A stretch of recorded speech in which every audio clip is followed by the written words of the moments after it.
sorry, guys. It's been a weird day for me. I don't really know if I should be here right now, but you know, like, what else are you gonna do? I'm just gonna say it. My dad died today. Yeah. He, I don't know. I usually do a song and dance thing. I didn't feel like it was appropriate to do that tonight.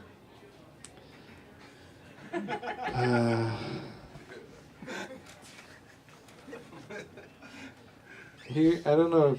I don't really talk about him that much here. But yeah, he died. It was, I don't know, it was whatever. Sad.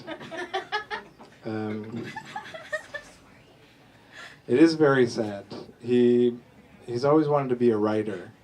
His whole life he wanted to be a writer.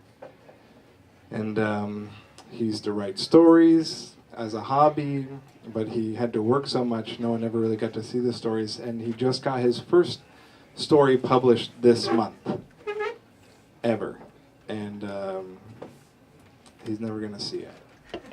So, I don't know. I don't feel like doing my songs. If it's okay with you, can I read the story that my dad got published today?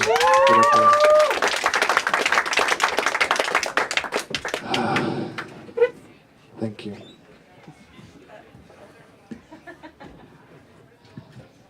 This is a story of his called A Place to Lay My Hat. Go ahead.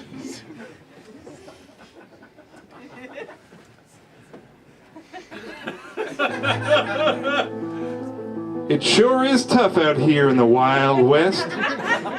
Not too tough for this honky-tonk traveler. And I've been stranded on this desert for days. The sun beating down, no outhouses in sight, and boy could I use one. I haven't had a poo or a pee in nearly 13 days. If I could stop eating, I would, but we all know that ain't no option. 6 sloppy joes and 2 pints of apple juice 4 times a day. For what? Die? No thank you. I know if I keep walking in this here direction, I'll soon find a town with the finest shit houses this land has to offer. And when I do, I'll drop my britches and fire out log after glorious log. And right when that eggy doo-doo stench is getting to be too much, I'll let out my gardener snake of a willy and cut that stench with just the right amount of the sour yet sweet odor of my very own piss. But not yet. I gotta hold it all in. This land is in a state of transition, of colonization. We must be civilized men. I can't just poo and pee all over the place like some filthy prairie dog. This place is made for proper men, and I need to use my body in a proper way if I want to earn my right to be here. Nobody said doing it was going to be easy. To be honest, I'm worried I'm starting to lose it. I keep thinking I see outhouses everywhere. A couple days ago, I got so excited and stripped down to my nethers, I sat right down, ready to let the geyser that is my anus blow with all its might into what I thought was a porcelain throne. It may not have been a throne of clay and glaze, but lucky for me, it was a cactus I sat on that shoved right up inside me, corking my hole. If it would have gone the other way, I would have never forgiven myself. You know, I used to think about a lot of things. My future, my family, how I'd raise my sons, the lessons I'd teach them. I even had names picked out for them. Poo and pee. Ah, that's not it, man. Now all I can think about is don't poo and don't pee. Keep your cool. Don't get startled or you might spring a fudge leak. Wait, what's that? Off in the distance. Tall and dark. Could it be? Yeehaw! It's a shit house. This is exactly what I've been waiting for what feels like my entire life. Will you look at that? It's actually moving towards me. Like it knows how much we need to be together. Oh, just you wait, honey. I'm gonna fill you up with every ounce of waste I've got. Sir, please, you gotta help me. What was that? Ah, hell. Well, that ain't no shit house. It's a pretty young lady. Prettiest young lady I've ever seen, for that matter. Her long brown hair reminds me of the chestnut wood they would use to build an outhouse. Her face shaped like a heart, just like the hole they would cut it in the door of an outhouse. Let me tell you, if I wasn't having to hold in my poo and pee so bad right now, my penis would be so hard and long I'd be able to tickle the moon on its big pie face. Please, mister, you gotta help a little lady like me. I was driven out of my home and my town just for being myself. And a gal like me doesn't know how to survive out here.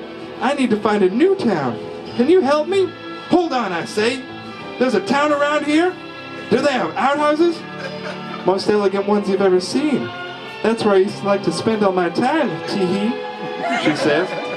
You have to take me there. Now! There's no time to explain, I say, holding my penis and butt, hopping up and down.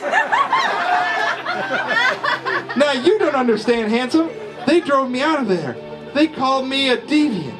Just because a woman has needs, she can't live in a civilized place? Mercy me, if that's what this world is coming to, then send me to the stars.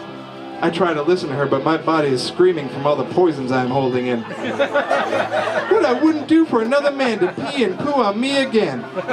My ears perk up like a deer in the woods hearing the light step of a predator that snapped a twig. You see, that's why I was driven out of my town. Just because there's nothing more I love in the world than when a handsome man, such as yourself, poos and pees all over me. And now, that might never, ever happen again. She starts weeping. Listen, I say, it sure does go against my better nature, but I reckon I could help you with your problem. You see, I've been holding in my poo and pee for 13 days now, waiting to find the right place to drop it all off. And while I assumed the only right place to do so would be an outhouse, I am beginning to realize it now. Sometimes the right place can be right in front of your eyes. Before I can finish my revelation, the lady is sitting down cross-legged, looking just like a toilet that's been half buried in the ground. My name's Toilet, she says. Toilet bidet. She says with a smile, wiping away her tears. What's yours? Duke, I say. Just Duke! And I erupt like a stampede of urine and feces all over Miss Toilet as she moans in ecstasy. From my bowels and bladder flow what seems like a never-ending river of body waste into the beautiful lake that is Miss Toilet, absorbing every last drop. Duke, she whispers, I think I'm in love with you.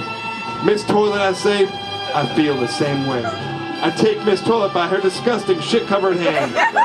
You know, the both of us are here looking for a new town to start again. And I say, why don't we build our own town? Right here. Out of piss and shit, the way Mother Nature would have intended. And we would go on to build that town together. And that town, made out of piss and shit, will go on to be the most glorious and thriving metropoli in the world. And they would call that town London, Ontario.